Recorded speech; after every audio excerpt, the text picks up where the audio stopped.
باللہ من الشیطان اللعین الرجیم بسم اللہ الرحمن الرحیم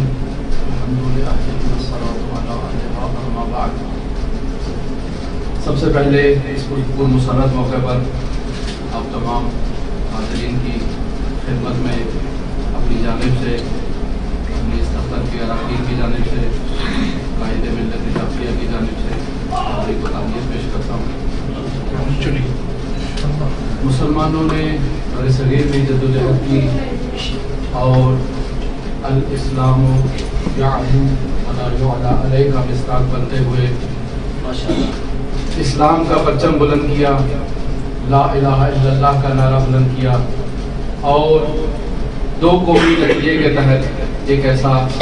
وطن حاصل کیا، ایک ایسا ملک حاصل کیا جس میں لا الہ الا اللہ ہو، اسلام کا بول بالا ہو اور اسلامی قوانین اور اسلامی احکام جاری ہوں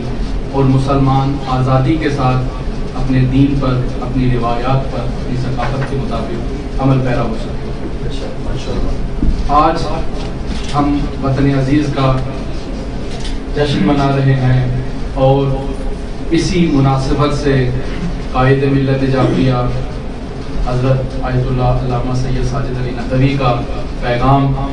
آپ لوگوں تک پہنچا ہوگا، اسی پیغام کو آپ کے سامنے خطاب کرنے کے لیے حاضر ہوا ہوں۔ تفصیلی گفتگو جس طرح آقا نے فرمایا وطن عزیز کی جو بیانات ہیں وہ اللہ دینی صاحب فرمائیں گے۔ ہم قائد محترم کے ترجمان ہیں، تو قائد محترم کا پیغام پڑھ کے سنائیں گے۔ درود پڑھیں محمد والے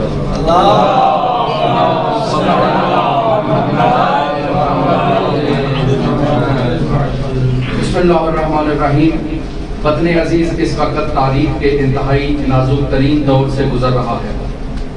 ان حالات میں تحریک پاکستان کا وہ جذبہ بیدار کرنے کی ضرورت ہے جو تشکیل پاکستان کے وقت تھا، جب پرجوش عوامی جدوجہد سے تکمیل پاکستان کا خواب شرمندہ تعبیر ہوا اور اس وقت اس کی بقا، ملکی استحکام، تعمیر، ترقی کے لیے ملک کے تمام طبقات کو مل کر سخت محنت اور جدوجہد کرنا ہوگی، کیونکہ خارجی محاذ پر مسائل و مشکلات سے زیادہ اہم داخلی بحران اور مسائل ہیں جن میں سر فہرست امن و امان کا مسئلہ ہے۔ خاص منصوبہ بندی کے تحت ملک کو دہشت گردی اور لاقانونیت کی آگ میں جھونکا جا رہا ہے اور سوچی سمجھی سازش کے تحت مظلوم عوام کا قتل عام بھی جاری ہے۔ عرض پاک کو آزاد ہوئے 71 برس ہو چکے ہیں، لیکن اس طویل عرصے کا حساب اور احتساب نہیں کیا گیا کہ کس نے ملک کو کتنا فائدہ پہنچایا اور کس نے ملک کو کتنا نقصان پہنچایا۔ ہمیں یوم آزادی کے موقع پر ان مسائل اور تلخ ماضی سے صرف نظر نہیں کرنا چاہیے،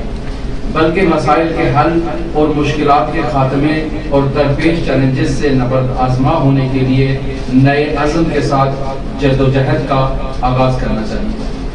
کیونکہ پاکستان کو ترقی، خوشحالی، استحکام اور مضبوطی تبھی حاصل ہو سکتی ہے جب ملک میں عادلانہ نظام کا نفاذ کیا جائے، عدل و انصاف اور جرم و سزا کا قانون رائج کیا جائے، ظلم، ناانصافی، تجاوز، زیادتی اور طبقاتی تفریق کو ختم کیا جائے،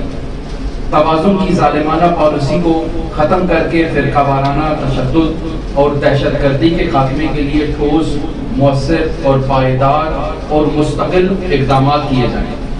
ہزاروں عوام کے قاتلوں، مجرموں، دہشت گردوں اور فرقہ پرست جنونیوں کو سرعام تختہ دار پر لٹکایا جائے، ملک میں پارلیمنٹ کو بالادستی اور جمہوری و عوامی اداروں کو تمام اختیارات دیے جائیں، عدلیہ اور الیکشن کمیشن کو آزاد اور خود مختار بنایا جائے، آئین کا احترام اور قانون کی پابندی کو یقینی بنایا جائے، ملک سے بے روزگاری، رشوت ستانی، جہالت، فحاشی، عریانی، ناانصافی اور بے ادبی کا خاتمہ کیا جائے، اتحاد بین المسلمین اور فرقہ وارانہ ہم آہنگی کو فروغ دیا جائے، تمام طبقات کے درمیان قومی اتفاق رائے پیدا کرنے کی کوشش کی جائے، دور جدید کے تمام سائنسی، علمی، ثقافتی، ارتقائی تقاضوں کو اسلام اور اسلامی قوانین سے ہم آہنگ کیا جائے،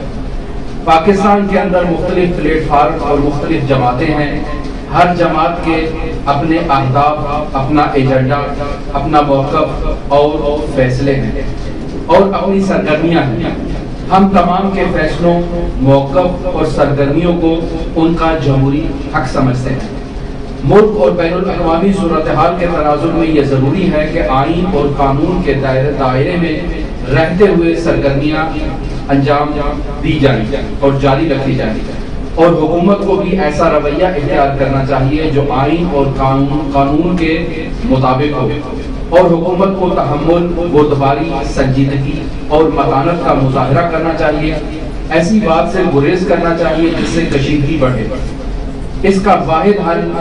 آئین اور قانون کی روشنی میں مفاہمت، اصلاحات اور تبدیلی ہے. اگر مفاہمت نہ ہو اور اصلاحات نہ ہوئی یا گریز کیا گیا تو قوم بڑی مشکل میں مبتلا ہو سکتی ہے. احتجاج کرنا کسی بھی جماعت کا جمہوری حق ہے، البتہ ملک میں امن قائم کرنا ہم سب کی ذمہ داری ہے. پاکستان زندہ باد.